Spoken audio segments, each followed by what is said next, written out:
sebelumnya, karena sebelumnya mereka melakukan yang rata-rata orang lain tidak lakukan.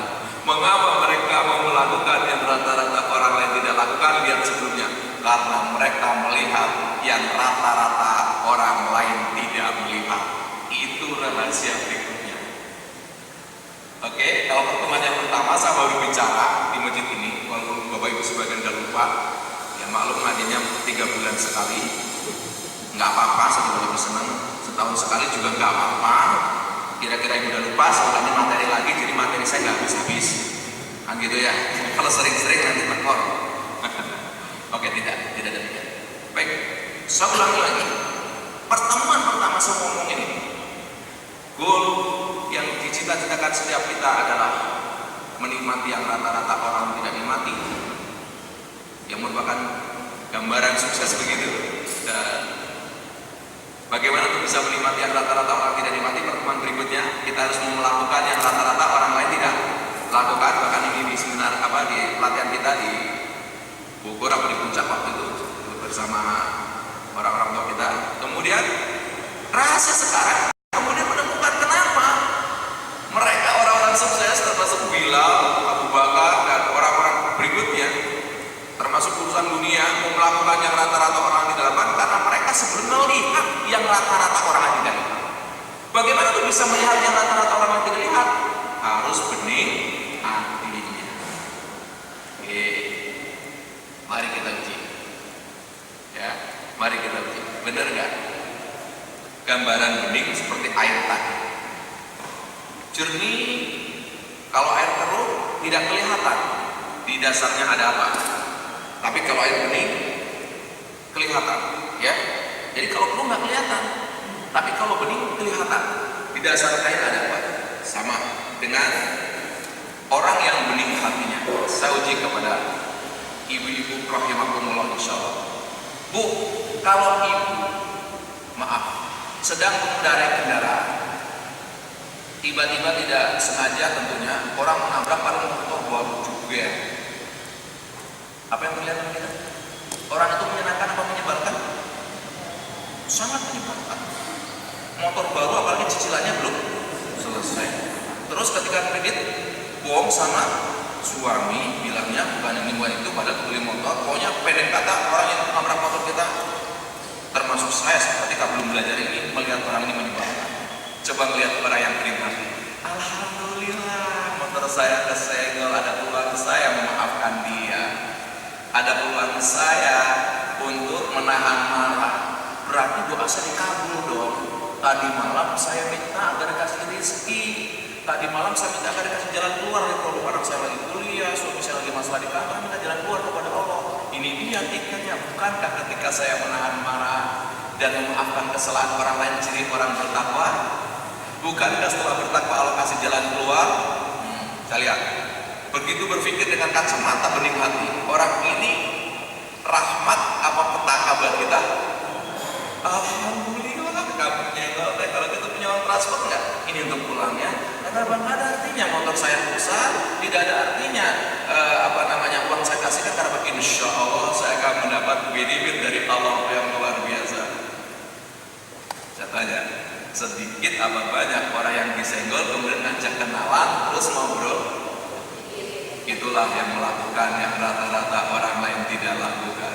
Kenapa dia melakukan yang rata-rata orang tidak lakukan tadi? Dia bisa melihat yang orang lain tidak lihat. Kenapa dia bisa melihat?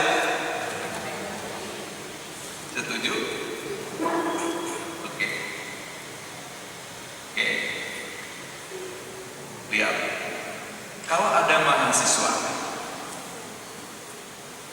nanti dikembangkan sendiri waktunya, saya agak per-peran kalau cuma 1 jam itu kadang-kadang, tapi ya apa boleh buat ya, terbagi. Sekarang lebih kepada contoh-contoh, nggak selesai teruskan tahun depan ya, apa-apa. Kalau ibu punya, kita lah mahasiswa, ya 4 tahun, begitu wisuda, cukup, cita-citanya apa? Lamar kerjaan, mencari calon pendamping, atau dia kuliah lagi, setuju? Kalau begitu, dan ketika wisuda hebat nomor 1, tapi Allah kasih berbeda, cukup, sakit, lumpuh, kisahnya Ibu bapak bisa baca di buku Zero to Hero. Lumpuh total. Kebanyakan orang melihatnya udah kuliah, cum laude, lumpuh, habis wisuda. Mengatakan apa? Dalam kacamata biasa yang bukan bening hati akan dilihat apa? Menyebalkan, menyenangkan, menyedihkan sekali seorang wanita. Kenapa ini? Coba orang itu nggak menurutnya. Oke, coba lihat. Pemuda ini dikasih oleh Allah bening hatinya. Dia mengatakan apa? Alhamdulillah saya dikasih lumpuh hari ini. Berarti Allah nyuruh saya membuat yang lain. Yang Quran. Saya menghafal Quran kemarin, gak sempat saya membaca Quran apalagi menghafalnya karena saya kuliah. Yang lumpuhkan kaki saya, otak saya gak lumpuh. Kenapa saya tidak gunakan? Ini dia orang nyuruh Allah menyuruh saya menghafal Quran. Dihafal yang Quran. Kodar loh, Bapak Ibu tahu 8 bulan 30 juz. Dengan izin Allah. Setelah 30 juz sembuh lumpuhnya. Oke. Masalah ya ketika wisuda kemudian dia kebanyakan orang melihat dengan hati yang kotor. Allah tidak adil, Allah tidak sayang. Kenapa? Kotor hatinya. Tapi dia ketika melihat dengan bening hatinya, anugerah yang luar biasa. Sekarang menjadi motivator yang luar biasa, memberikan inspirasi di sana kemari. Itu menjadi manusia utama. Subhanallah. Seringkali kita begitu dangkal hatinya, dan seringkali kita tidak peduli untuk membesarkan hati kita. Saya tanya kepada ibu sekalian, ibu, kalau ibu baru ngepel lantai ini, kemudian ada orang menaruh kotoran, menaruh barang-barang yang kotoran banyak di situ, ibu marah tidak? Ingin membersihkan tidak? Ingin membersihkan. Tapi mengapa dengan hati kita? Bahkan kita menaruh kotoran dalam hati kita, dengki, iri. Bahkan kalau kita melihat TV, coba tes apakah ibu suka dengan hal-hal yang membersihkan pikiran kotor, apa pikiran hati atau yang sifatnya mengotori. Kalau di TV ada berita misalnya, beritanya begini, Yusuf Mansur dengan gerakan infaknya memerdekakan Indonesia, itu berita yang satu. Yang satu ada berita nenek-nenek diperkosa 7 orang, mama begitulah, mama ibu, mama. Kurang lebih mana ini lihat? Kenapa diperkosa ya? Apa menariknya? Kotoran. Oh, anaknya si anu nabrak, malu, kiamat. Yang satu misalnya, masjid sekarang boleh bergerak untuk membangun ekonomi. Mana ini lihat? Saya tanya, ayo mari. Benar kita ada gerakan bersih hati utama. Itu sehari, pagi, sore, siang malam kayak minum obat. Kasih kotoran lagi, setel kotoran lagi, besok lagi. Subhanallah. Tapi ibu tahu nasib hari kita hari ini. Nasib kita hari ini ditentukan oleh pilihan-pilihan kita yang kemarin. Untuk merubah nasib kita yang akan datang, kita harus mengadakan pilihan dari hati. Dengan bahasa berbeda, pilihan hidup kita hari ini akan merubah nasib kita yang akan datang. Pilihan hari ini saya akan melakukan yang rata-rata orang yang tidak lakukan. Maka yang datang kita akan menikmati yang rata-rata orang lain tidak nikmati. Pilihan hari kita yang melakukan yang rata-rata saja, maka nasib yang akan datang kita juga termasuk golongan rata-rata. Kenapa? Kenapa? Sunnatullah, hukum alam berlaku saja. Kalau ada orang naik ke lantai 20 terjun, jatuh tidak? Kalau Presiden SBY misalkan jatuh nggak? Kalau Megawati, ya siapapun nggak pernah buruk. Megawati kayak mau SBY, mau Jokowi sama aja. Kenapa? Adanya hukum alam yang disebut hukum gravitasi. Oke? Ibu pernah dengar nggak ada orang nggak nanam tapi panen? Nggak nanam padi tapi besok memetik padi. Ada nggak orang nggak menanam padi? Menanamnya rumput dengan memetik padi, datang ke sana memetik padi? Tidak ada secara sunatullah. Artinya apa? Ibu jangan pernah berharap saya ingin menikmati yang rata-rata orang lain tidak nikmati. Kalau ibu tidak melakukan yang rata-rata orang lain tidak lakukan, ibu jangan pernah berpikir saya akan menikmatinya kalau sebelumnya ibu tidak ada action, tidak ada langkah, tidak ada perencanaan untuk program pembersihan bening. Oke, kita lihat yang kerja dengan bahasa bening hati. Pak, ini banyak calon direktur, calon pengusaha, insya Allah dengan bening hati bisa melihat yang rata-rata orang yang tidak lihat. Saya akan melihat tadi kisah umum karena ada ibu-ibu, tapi saya ingin bicara para calon wira swasta muslim ini biar kita nanti bisa bergabung. Rata-rata orang melihat kerja Bapak sekedar mencari uang, mencari jabatan, mencari kesibukan dan lain-lain. Tapi sekitar itu, coba lihat ketika orang melihat kerja dengan bening hati.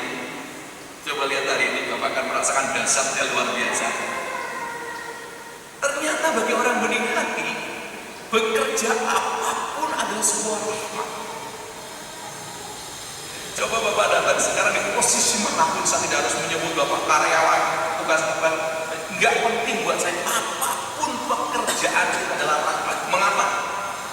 Coba yang sekarang bekerja, kita merasa stres dengan banyak pekerjaan, ketahui di luar sana banyak orang stres nggak punya pekerjaan. Apakah kita mengira bahwasanya kita bisa bekerja karena kita yang ilmunya banyak? Ketahui di luar sana banyak orang yang ilmunya lebih tinggi dari kita dan tidak bisa bekerja. Kenapa? Bisa jadi dia beruji sakit, stroke, bisa juga dia udah melamar ke sana, tidak ada yang menerima, tidak percaya. Apa karena kerja keras? Tidak. Di luar sana, mohon maaf kalau bicara kerja keras, saya minta pemulung bertahun-tahun. Pemulung itu jauh lebih kerja keras. Jam 2 udah keluar, pulang jam malam. Ada kan tidak? Tidak seperti kita. Jadi kalau hari ini saya bisa punya pekerjaan, alhamdulillah, masya Allah, bersyukur. Dan dengan bersyukur apa Pucuk? Bahagia. Ibu yang repot terus anak, cek ada yang komplain, Ustaz, repot yang baru ya anak saya sudah ini lagi, stres. Anak 4 milik hiper semua. Oke, saya cuma bertanya, ibu ingin bersih? Ingin. Pejam atas pejam. Sekarang ibu merindukan bahwa rumahnya bersih, pot yang tetap di situ, yang di sini. Tapi gambarkan satu anak ibu sudah 3 ada satu. Pilih mana? Saya tanya, pilih mana Bu? Ibu ingin lantainya bersih, potnya tetap di situ, lemari di situ, aduh nyaman gitu. Tapi hari itu anak ibu satu pun sudah tidak ada mati. Loh, ekstrim saja kita berpikir. Tapi karena itu saya ingin mengatakan ternyata ngurus anak sebuah rahmat, membersihkan lantai juga bening hati. Alhamdulillah saya ini berpahalanya banyak gitu. Oh lagi muji kesabaran saya. Oh mungkin kalau sekarang saya banyak merawat dia, kelak dia banyak kasih sayangnya kepada saya. Ini bapaknya, ini sama bapaknya ini. Oke, bekerja.